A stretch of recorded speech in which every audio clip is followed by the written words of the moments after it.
বেলুড় মঠের অধীনে এলো চন্দ্রামণি সেবাশ্রম। শ্রীরামকৃষ্ণ চন্দ্রামণি সেবাশ্রমকে অধিগ্রহণ করলো বেলুড় মঠ। এই আশ্রমের নাম দেওয়া হলো সারাটি রামকৃষ্ণ মিশন। রামকৃষ্ণদেবের মামার বাড়ি আরামবাগের হরিণখোলা ১ গ্রাম পঞ্চায়েতের সারাটি গ্রামে। সেই পুণ্যভূমিতে তৈরি হয়েছিল চন্দ্রামণি আশ্রম। ১৪ই নভেম্বর থেকে কামারপুকুর বা খানাকুলের ইছাপুর রামকৃষ্ণ মিশনের মতো ঠাকুরের মামার বাড়ি সারাটিতেও রামকৃষ্ণ মিশন গড়ে উঠল। এদিন পুজো পাঠ ও ভক্তিমূলক গান হয় ওই মন্দিরে, পাশাপাশি ভোগ খাওয়ানোরও ব্যবস্থা করা হয়। সারাটি গ্রামকে মানুষ এই দিন থেকে নতুন ভাবে চিনল। এটা ঠাকুরের মামার বাড়ি, এটা খুবই একটা ঐতিহ্যপূর্ণ স্থান। এখানে আমি আমার বিয়ের পর থেকেই আসি, আমার খুব ভালো লাগে এখানে এসে, নিজেকে খুব সত্যি ধন্য মনে করি। এখানে আজ অনেক মহারাজরা এসেছেন, প্রণম্য মহারাজরা এসেছেন, এবং এখানে আমার স্বর্গীয় শ্বশুর মশাইয়েরও অনেক অবদান আছে। আমার শাশুড়ি মা তো এখানে প্রেজেন্ট আছেন, উনি ভীষণই ভক্তিমতী। আমরাও ঠাকুরের অনুপ্রেরণা নিয়ে আমার শাশুড়ি মার অনুপ্রেরণা নিয়ে এগিয়ে চলতে চাই, এবং চাই যেন আরও ভক্ত হোক, বছর বছর আসুক সব ভক্ত, আরও নাম হোক এই সারাটির আশ্রমের, এটাই।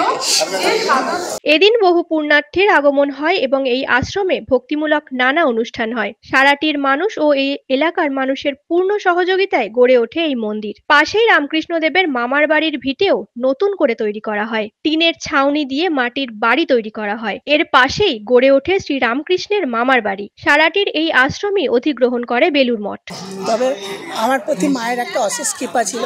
প্রথম কামারপুকুরে দরখাস্ত দিই আমি, সেটা একটা বিশাল কাহিনী।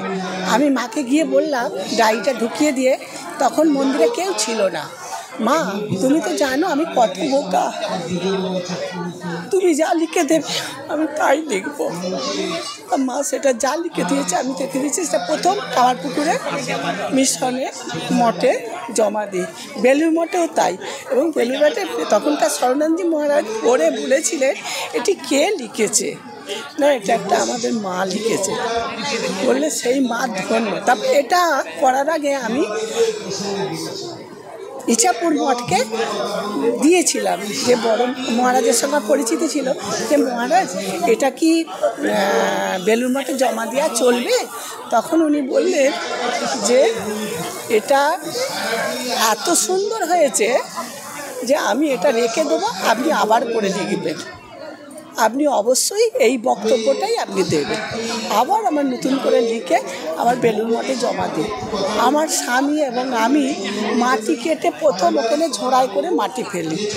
আর একটাই দুঃখ, আমার স্বামী থাকতে পারলো না, এটা আমার একটা বিশাল দুঃখ। যাই হোক, আজ আমি পরিপূর্ণ। আমার জীবনের আজকে সব থেকে শ্রেষ্ঠ দিন, এবং আমার স্বামীর যেখানেই থাকুক তারও আত্মার শান্তি হচ্ছে। এটা আমার বৌমা, ছেলে, বৌমা, মেয়ে সবাই সহযোগিতা না করলে, এমনকি আমার নাতি নাতিরাও সহযোগিতা না করলে এটা আমি করতে পারতাম না। এটা আমার ঠাকুরের থেকে আমার মা সারদা দেবী এবং চন্দ্রমণি দেবী প্রচণ্ড আশীর্বাদ, প্রচণ্ড আশীর্বাদ। তাদের অনেক শত সহস্র কোটি প্রণাম জানালেও আমার শেষ হবে না।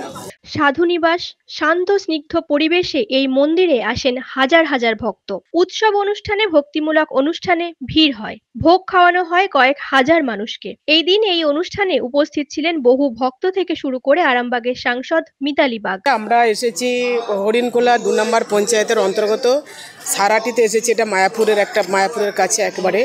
কিন্তু আমরা রামকৃষ্ণ মঠ মিশনের আমরা মাহাত্ম্য দেখেছি, রামকৃষ্ণ মঠ ওখানে জন্মস্থান, এটা আমরা দেখেছি। তার দেশ বিদেশে মাহাত্ম্য ছড়িয়ে পড়েছে।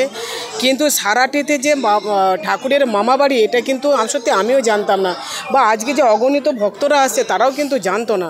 এটা আরও দেশ বিদেশে ছড়িয়ে পড়বে, এটা একটা বিশেষত্ব তো আজকের দিনে বটেই। আর সবথেকে আরও যেটা বিশেষত্ব, এখানকার গ্রামবাসীরা একটা কমিটির মারফত এই মঠ মিশন চালাচ্ছিলেন, সেটা বেলুড় মঠে রেজিস্ট্রি হয়েছে, আন্ডারটেক এবার থেকে বেলুড় মঠ। আগামী দিনে তো এটা বেলুড় মঠের একটা অংশ আমরা চন্দ্রমণি থেকে রামকৃষ্ণ এবং বেলুর মঠে একসাথে বেলুর মঠে সকলে বেলুর মঠে বড় মহারাজ এমনি তিনি এসেছেন রামকৃষ্ণ মঠ মিশনের আমাদের বড় মহারাজ স্বামী লোকোত্তরানন্দজি এনারা এসেছেন। সকলে মিলেমিশে একটা এই ধর্মীয় যে পীঠস্থান আজকে একটা অন্য রূপ নিল এটা বলতে পারি। আজকে দেখুন আজকে মানে শতরূপে শারদা আমরা বলি সবসময়, দেখুন মা শারদার মতোই কত সুন্দর এসেছে মা শারদা, মনে অরিজিনাল মা শারদা। সবাই মিলে আজকে সত্যি আজকের দিনটা সকলের মনের মণিকোঠার একদম রয়ে যাবে এটুকু বলতে পারি। মঠের এক সদস্য বলেন 2017 সালের 19শে নভেম্বর এই মন্দিরের দ্বারোদ্ঘাটন হয়। সেই উপলক্ষে 19শে নভেম্বর বাৎসরিক উৎসব শুরু হলো। এই দিন কয়েক হাজার ভক্তের সমাগম হয়। ঠাকুর শ্রী রামকৃষ্ণদেবের মায়ের নাম চন্দ্রামণি দেবী। চন্দ্রামণি দেবীর বাপের বাড়ি ছিল আমাদের মায়াপুর গ্রামের পাশেই সারাটি বলে এই গ্রামটি। আমরা যে স্থানটিতে দাঁড়িয়ে আছি এটাই ঠাকুরের মায়ের পৈতৃক ভিটা। সেই ভিটাতেই আমরা 1992 সালে বিভিন্ন জায়গা থেকে যখন খবর পাই এবং স্থানীয় সংবাদেও যখন জানতে পারি যে সারাটিতেই ঠাকুর শ্রী রামকৃষ্ণদেবের মামাবাড়ি, আমরা সেই জায়গাটি নির্ধারণ করতে পেরেছিলাম বিভিন্ন পরীক্ষামূলক মধ্য দিয়ে করে। আমরা এই আশ্রম জায়গাটি যখন পেলাম সেই জায়গাটি দেখা গেল যে পরেশনাথ চট্টোপাধ্যায় ওই পরিবারের অধিগ্রহণ ছিল। বন্দ্যোপাধ্যায় পরিবার ওই চট্টোপাধ্যায় পরিবারকে বিক্রি করে দিয়ে তারা এখান থেকে উঠে চলে গেছিলো। তাদের পরিবারে এখনও আছে। ওনারা 1917 সালে যে আমাদের অনুষ্ঠান হয়েছিল 19শে নভেম্বর, এই ঠাকুর আমাদের যে মন্দিরটি প্রতিষ্ঠা হয়েছিল সেই সময় ওনারা এসেছিলেন। ওই যখন মন্দিরটি আমরা প্রথম আশ্রমটি তৈরি করি ওই এখানে মন্দিরে দেবেন টিনের চালের, সেখানে যখন আমরা ভিত খুঁড়ি তখন সেখানে কিছু ঠাকুরের মানে বাসনপত্র পাওয়া গেছিলো, সেগুলো আমরা বেলুর মঠে সংরক্ষণে রেখেছি এবং একটি প্রস্তরস্তবক পাওয়া গেছে বন্দ্যোপাধ্যায় পরিবারের জগদ্ধাত্রী পুজো এই উল্লেখে একটা প্রস্তরস্তবক পাওয়া গেছে, সেটা আমরা সংরক্ষণে রেখেছি। এবং আজকের দিনের এই গুরুত্বটা এইটাই যে যখন আমরা ওই টিনের চালের পর ঠাকুরের এই মন্দির তৈরি করি 2005 সালে সূচনার শুরু থেকে ওই প্রারম্ভিক যে সূচনা হয় ওটা ভিত্তিপ্রস্তর স্থাপন করেন বিশ্বনাথানন্দজি মহারাজ, স্বামী বিশ্বনাথানন্দজি মহারাজ। উনি 2005 সাল থেকে ওই মন্দিরটি স্থাপন শুরু করি এবং সেটি প্রতিষ্ঠিত হয় 1917 সালের 19শে নভেম্বর। আমরা সেই 19শে নভেম্বর দিনটিকে 1917 সাল থেকে এই প্রতিষ্ঠানের বাৎসরিক উৎসব হিসেবে আমরা পালন করে থাকছি। নিউজ আজ বাংলা, আরামবাগ। ঘর হবে সেরার সেরা, সবার কাছে মডেল, চিন্তা কিসের, সঙ্গে আছে কেবি মার্বেল। মনের মতো marble, granite, tile, sanitary fittings এর একমাত্র হোলসেল ও রিটেল শপ কেবি মার্বেল। যোগাযোগ 9434059753 অথবা 8918126044। আমাদের ঠিকানা বসন্তপুর, আমতলা মোড়, আরামবাগ, হুগলি।